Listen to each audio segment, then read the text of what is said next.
wa Tanzania, sisi kama wa Kenya, walimu wenu wa maandamano, hatujafurahia kazi mmefanya leo. Mmefanya kazi chafu, kazi duni, na mnasema kuwa mnapigania ukombozi. Ukombozi gani napiganiwa hiyo design?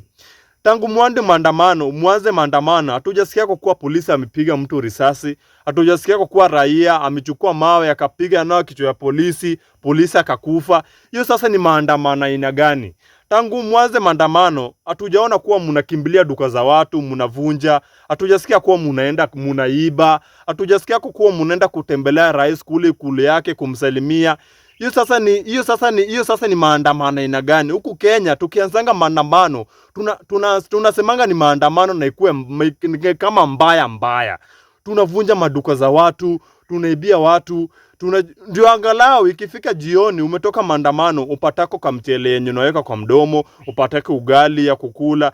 Nyinyi hiyo ni maandamano aina gani? Hatujasikia kwa kuwa mmetembelea president wenu huko Ikulu. Sisi tunakasirikanga hadi tunaenda kumtembelea president wetu huko Ikulu kwenda kumsalimia. Sasa ni venye tu baya tu aongoja wange kupokea salamu zetu pale Ikulu yake. Anachukuanga ndege na anakimbia na anaenda ng'ambo. Anarudi kama maneno imeshapoeshwa.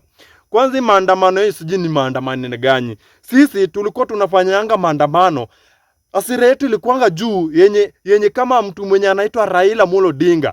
Kama Raila Amolo Odinga hajaongea, hajasema haya wa Kenya, hatungekuwa tunasimamisha maandamano. Nyinyi mmepiga tu maandamano 24/7, hakuna hata mwenye anawapongeza kwa maandamano, hakuna hata mwenye anawaambia bwana mtulieni kidogo maneno itatengenezwa.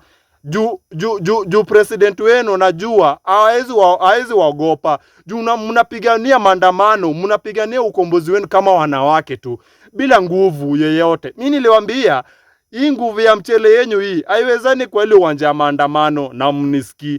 Sisi kama wa Kenya tukipenda kusahihisha kazi mmefanya leo, tunawapatia sijui asilimia ngapi. Mmefanya kazi chafu, kazi duni sana. Siku ingine ama kesho mkirudi maandamano, mjaribu sana muige wa Kenya. Mnakasirika. Mnakasirika hadi dunia mzima inasema tu bana Kenya iko maandamano.